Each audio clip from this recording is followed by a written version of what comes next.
E aí pessoal, tudo bem? Eu sou o Renan, esse é o Leandro. Então nós voltamos aqui com o nosso estudo abordando o capítulo 13 de João. É um capítulo bem conhecido, um capítulo muito importante. E um capítulo que a gente vai talvez tentar sanar algumas dúvidas e explicar algumas coisas que têm ficado no ar para a galera, para a igreja e para quem ainda não conhece de fato a verdade. Bom, do 1 ao 2, vemos ali o Nicodemos, né? Um influenciador religioso, teólogo, bambambam da época, né? Que reconhece a soberania de Deus ali, sabe? Que vem conversar com Jesus à noite. Daí no 3, Jesus declarou: digo a verdade, ninguém pode ver o reino de Deus se não nascer de novo. O que ele está dizendo aqui? Nascer de novo não tem a ver com uma reencarnação, mudança de atitude, e sim o novo nascimento é viver diferente, viver a cultura de Deus, ver o que Deus programou para nós. O novo nascimento nos produz reconhecer o pecado, a justiça e da verdade, que isso que é o Espírito que nos conduz. E sem arrependimento não há novo nascimento, né? O novo nascimento é obra de regeneração do Espírito. Daí do 4 ao 7, Nicodemos não entendia como se era salvo, né? Porque até fica o questionamento: como assim? Eu, depois de velho, vou entrar de novo no ventre da minha mãe? E Jesus não estava falando sobre isso. Jesus estava falando sobre coisas espirituais. Nicodemos, por ser carnal, não entendia essas coisas, sabe? Então ali o que diz? Que para nascer de novo não vem das nossas forças, sim do querer de Deus.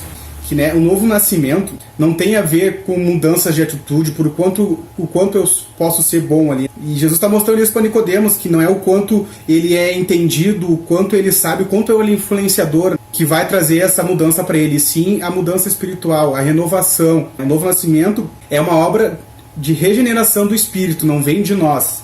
E sem arrependimento não há novo nascimento. E quem nos traz esse arrependimento é o Espírito Santo, que nos encaminha no caminho da verdade, da justiça e do juízo. Ali no versículo 8 está escrito o seguinte, acompanha aí.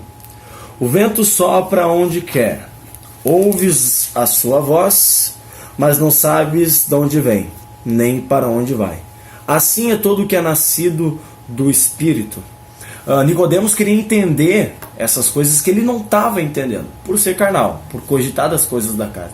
Então ele estava conversando com Cristo e tentando compreender a salvação, compreender o modo espiritual de ser, compreender da onde Cristo veio.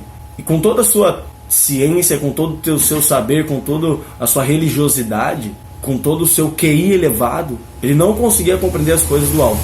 Assim, Cristo mostra que só compreende quem é Cristo, qual é a verdade, só compreende o reino de Jesus aquele que vier o Espírito e soprar. E então está dizendo assim: o Espírito sopra aonde quer, ou seja, depende de Jesus, depende de Deus, para que então nós venhamos compreender, para que venhamos então entender. Depende de Cristo para que possamos compreender a salvação, compreender a sua verdade.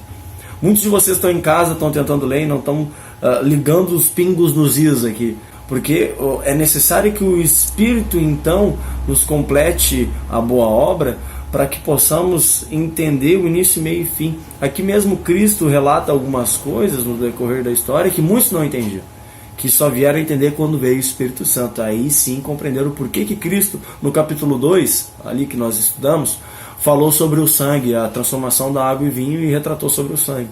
Por que que isso foi acontecer? Então só se entende Cristo quando se é batizado no Espírito Santo, nascido de novo. Assim como o Leandro falou, se cogita da carne, quem é da carne, e quem é do Espírito, cogita das coisas do Espírito. Por isso então, que só se tem se Cristo soprar. Não se encontra, não se acha, porque nós andamos no meio da escuridão, andamos em direção ao inferno. Aí vem Cristo, nos pinça, nos separa e nos esclarece as coisas, só para onde Ele quer. Ali no versículo 9 até o versículo 15, Cristo está falando para Nicodemos que ele não crê nem nas coisas terrenas que Cristo tem mostrado, como a transformação da água ali e os sinais que ele tem feito com os próprios discípulos. Nicodemos não crê nem nisso, nem nas coisas terrenas. Quem dirá mais nas coisas celestiais, no que há de vir na salvação, ou naquilo que nós não podemos ver agora. Então, Cristo está falando para ele que se ele não crê nem nas coisas terrenas, quem dirá mais nas coisas espirituais? E para crer nas coisas espirituais, precisamos do versículo 8. o Espírito soprando em nós. E depois ali ele continua falando sobre a necessidade dele ir até a cruz. Cristo falando isso na representação de uma serpente. Vocês olharem ali, como Moisés levantou a serpente. É exatamente como Cristo viria ao madeiro. Representação de Cristo. Podemos aqui então acrescentar a lei, podemos acrescentar ao próprio adventismo, onde crê que o Antigo Testamento tem total autoridade sobre a nossa conduta hoje. Se nós cremos como antigamente, teríamos que crer numa estátua com uma serpente, mas que de fato só naquele tempo representava e apontava para Cristo, aquilo que Cristo ia fazer, né? O que Cristo ia fazer na cruz. Cristo na cruz ia ser suficiente então para nós. Então vamos ali nos 16. Porque Deus tanto amou o mundo que deu seu Filho unigênito, para que todo aquele que nele crer não pereça, mas tenha vida eterna. Pois Deus enviou seu Filho ao mundo, não para condenar o mundo, mas para que este fosse salvo por meio dele. Quem nele crê não é condenado, mas quem não crê já está condenado, por não crer no seu Filho unigênito de Deus. Então o que a gente tira aqui dessa 16 aqui, 16? Que o mundo, ele não está dizendo o mundo em geral, todo mundo, mas sim, se a gente vê para um lado espiritual, ele estava dizendo isso para os seus, quem é dele, para que todos aqueles que nele crê, o povo eleito dele, que nele crê, tenham uma vida eterna. Então o que isso quer dizer? Que tem um povo eleito e tem um povo que não é eleito. Isso nos remete lá ao capítulo 1, que as trevas não reinam sobre a luz. Isso, então, se tem trevas e tem luz, digamos, tem o bem e tem o mal. Tem um povo eleito e tem um povo que não é eleito. Tem os salvos e tem os não salvos. Então vemos que quem nele crê tem a vida eterna. Quem não crê não tem a vida eterna e está debaixo da ira de Deus, sobre o julgamento de Deus. É importante falar que quando Cristo traz isso para Nicodemos era então, como o Leandro falou, o líder, né, dos judeus, a referência, o sábio, o estudioso e tudo mais. Crendo que a verdade de Nicodemos era a verdade, era o que Nicodemos acreditava. E Jesus, quando fala que Deus amou o mundo, está falando assim: Nicodemos, espera aí, eu vim para o mundo, não somente para o teu povo. Né? E ainda reconhecendo que o povo ali estava errado. Então eu vim para o mundo, não somente para um povo específico. Então todas as pessoas em todos os cantos do mundo são suscetíveis a ouvir o Espírito que sopra ali e a então ser transformados e serem espirituais, não somente esse povo seleto. Isso quer dizer que ele não, como o Leandro falou, que ele não almejava e sonhava em salvar todos, mas sim que ele mostrou para Nicodemos que o Evangelho iria de ponta a ponta no universo, todo mundo ouviria. Isso mostra também o amor de Deus não necessariamente cobre somente os eleitos, mas sim todos nós. Porque quem sustenta o mundo é Deus. Todos estão embaixo da misericórdia. Porque todos acordam todos os dias de manhã, Deus dá o fôlego de vida a todos. Mas nem todos são os escolhidos, nem todos são ovelhas de Cristo. Ali no versículo 19, quero que vocês acompanhem comigo, está escrito o seguinte: o julgamento é este, que a luz veio ao mundo e os homens amaram mais as trevas do que a luz, porque as suas obras eram más. Aqui está dizendo que Cristo veio até a terra e muitos não o reconheceram. Tá? E eu quero trazer o fato desse tempo para o fato dos dias de hoje. Se vocês ligarem a TV, eu quero que vocês concluam aí em casa se vocês vão observar mais notícias de pessoas parecidas com Cristo ou de pessoas não parecidas com Cristo.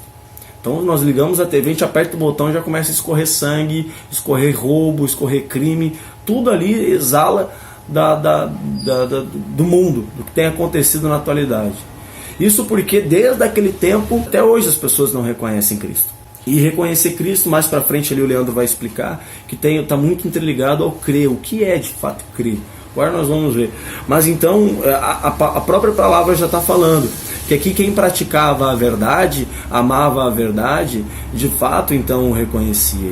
Isso é muito pouco. Até vocês mesmos que estão vendo o vídeo, eu quero que vocês reflitam. Quantas pessoas refletem, pensam e meditam sobre essa verdade que nós estamos estudando? Quantas pessoas?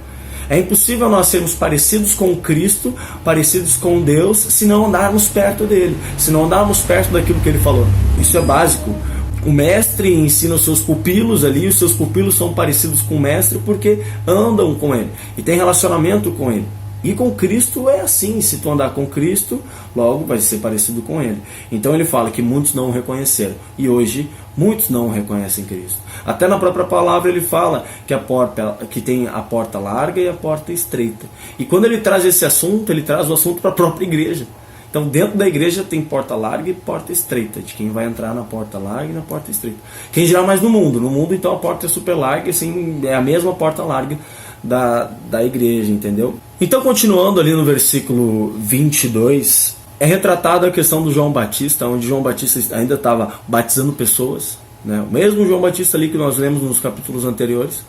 Ele estava batizando pessoas e veio um povo perguntar para ele: como assim? Tu vai deixar aquele cara batizar? O fulano lá tá batizando assim como tu tá fazendo e tal. Tu vai aceitar isso? Como se estivesse desbancando o João Batista, né? E fazendo com que João Batista fosse lá brigar pelo seu status, pela sua posição. E aí João Batista ele nos surpreende com algumas respostas e dá um exemplo de humildade que hoje não há na igreja. Hoje em muitas igrejas tu vai ver há vários eventos, vários shows, pessoas com nomes e renomes, para que então a igreja possa ser cheia e as pessoas possam olhar e falar: naquela igreja há um mover diferenciado, a igreja do pastor tal, a igreja do fulano tal. Vocês passam pelas igrejas, você vê a foto do pastor, vocês vê o orgulho das pessoas em se titular pastores e pastoras. Primeiro que pastora já não existe, começou com pastora, tá errado. Então há um orgulho de se intitular e de se ter um título no qual nós não vemos na palavra. Nós vemos aqui João Batista que de fato ele era um cara impactante, último profeta. Cristo falou que ele foi o maior cara que pisou aqui, e ele não se orgulhava disso. Ele falou ali no versículo 27: respondeu João ao homem ali, né? O homem não pode receber coisa alguma se do céu não lhe for dado. Então ele já atribuiu que tudo o que ele fazia era mediante a vontade de Deus, a vontade de Cristo. Então tudo o que ele era, o que ele pensava, o que ele cria, tudo era atribuído a Cristo. Aquela mudança que o Leandro comentou. Ele já cogitava das coisas do Espírito. Então, como ter o caráter de Cristo? Como ter o caráter espiritual? Nós não conseguimos. Vem pelo que nós vemos no versículo 8. Pelo Espírito que sopra o vento e vai a todos os cantos do mundo. Ali no versículo 30, ainda João acrescenta e fala assim: convém que ele cresça e que eu diminua. Já mostra mais um exemplo de humildade. Ele não quer holofote, ele não quer chamar atenção, ele não quer ser o centro das atenções, ele não quer ser o cara pelo qual salvou as pessoas, mudou as pessoas, não. Ele quer trazer Cristo. Ele não quer ser o cara que tem o dom YX, que dá a pirueta para cima, a pirueta para trás, o dom que faz e acontece e para o tempo. Não, ele quer ser o cara que leva Cristo para as pessoas e ponto. Simplesmente um peão, uma ferramenta. Que possamos pensar assim, viver o dia de acordo com as ferramentas que Cristo nos dá, para que não sejamos o centro, que as pessoas olhem para nós e vejam Cristo. E do 31 e 36 a gente vê ali que quem está com Cristo se preocupa com as coisas de Cristo, logo vive o padrão de Cristo, e quem não está com Cristo logo não se inclina contra as coisas de Cristo, se preocupa com as coisas terrenas. Como o Renan falou, tu vai ligar a TV, o que tu vai ver, o que tu vai te procurar, o que tu vai procurar saber mais, te alimentar mais do que, né? Daí lemos no 34: pois aquele que Deus enviou fala palavras de Deus, porque ele dá o Espírito sem limitações. O que vemos aqui? Que não existe meio salvo, ou tu é salvo ou tu não é. Ah, mas eu acho que eu sou salvo, sabe? Tô fazendo umas paradas aí, eu acho que tô me encaminhando pro céu.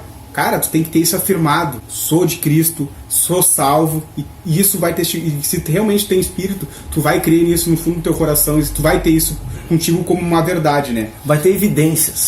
Vai ter frutos, né? Tu vai colher frutos naturalmente, não é uma coisa que tu faça, tipo, eu vou fazer porque eu sou bom. Isso acontece ao natural, tu vive ao natural. Porque a partir do momento que tu é do Espírito, tu vive as coisas do céu, tu transborda isso. Não tem como tu viver Cristo e não transbordar Cristo. Isso vem ao natural, não é aquela coisa assim, eu vou me preocupar em querer me encher de Deus e me encher do Espírito Santo. Eu vou ter unção, vou fazer isso para ter unção. Não, isso vai fluir naturalmente, porque o Espírito, como diz ali, pois aquele que Deus enviou dá o Espírito sem limitações. Então não tem limites. Ele é fiel. Ele não dá por mim completo. Se tu é salvo, tu é salvo. Não tem, então é isso que eu quero frisar mais. Não tem meio salvo, não existe meio crente. Ah, eu tô tentando, ou tu é, ou tu não é. O que passar disso é rebeldia, é contra Deus, né? E tu não pode perder a salvação. Um dia salvo, sempre salvo.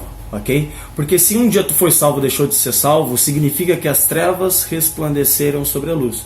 e significa que o que nós estamos lendo é mentira, e isso não é mentira, isso é a verdade. A própria verdade fala, as trevas não resplandecem sobre a luz. A luz é muito mais forte do que as trevas. Daí no 36 lemos: quem crê no Filho tem a vida eterna, já quem rejeita o Filho não verá a vida, mas a ira de Deus permanece sobre ele. Então vemos que quem não crê na palavra e é rebelde está sobre a ira de Deus. A palavra fala que nós vivemos, aqueles que de fato receberam a luz e o Espírito soprou, vivem de acordo com a lei do Espírito. E se tu vive de acordo com a lei do Espírito, há uns outros aspectos que um dia podemos estudar, que nos trazem o caráter e nos trazem os frutos de quem é filho de Cristo, parecido com Cristo. Se o meu pai é Cristo, eu sendo filho, sou parecido com a educação de Cristo. Cristo me educa, Cristo me ensina. E aqui é muito legal o que ele fala: aquele que é filho vai ter a vida eterna. Então, vida eterna é salvação. Não é tu viver aqui na terra eternamente, é tu ser salvo, tu ir para o céu. Literalmente isso. Aquele que é rebelde, ele é condenado. Está debaixo da ira de Deus. Assim como Deus é amor, ele tem a ira. Então ele ama os seus e por misericórdia ainda não despeja a ira dele. Até que o momento da sua morte, se não crer em Cristo e não viver como Cristo viveu, vem a ira de Deus. Só que viver como Cristo viveu não é um peso. Acabamos de ler, que é o Espírito que sopra e transforma. Então que possamos não ser rebeldes, como a minha tradução diz. A tradução do Leandro é diferente, é a mesma palavra, mas algumas tradições vão mudando os pensamentos aí. Isso de ser renovado pelo Espírito Santo não quer dizer que a gente viva certinho, que a gente é santo, que a gente não peca, que a gente não erra. Mas sim, a gente erra, a gente é falho, a gente é pecador. E quem nos convence disso é o Espírito Santo. Tanto é que a gente erra para mostrar o quão dependente de Deus nós somos. Exato. Né? Mas a gente tenta, nós como cristãos, viver o máximo possível na lei de Deus, cumprir as regras, a cultura, viver a cultura de Deus realmente. Não por obrigação, mas sim por prazer. Porque o cristão, realmente, o verdadeiro salvo, quem vive com o Espírito Santo, a alegria maior é viver Cristo, é viver Deus, fazer o bem. Essa cultura que o Leandro fala é interessante nós ligarmos com o trabalho do Espírito Santo, uma cultura celestial. Cristo fala que nós não somos desse mundo, somos celestiais, somos espirituais. Então é basicamente isso. Valeu, pessoal. Valeu. Falou, até a próxima. Até.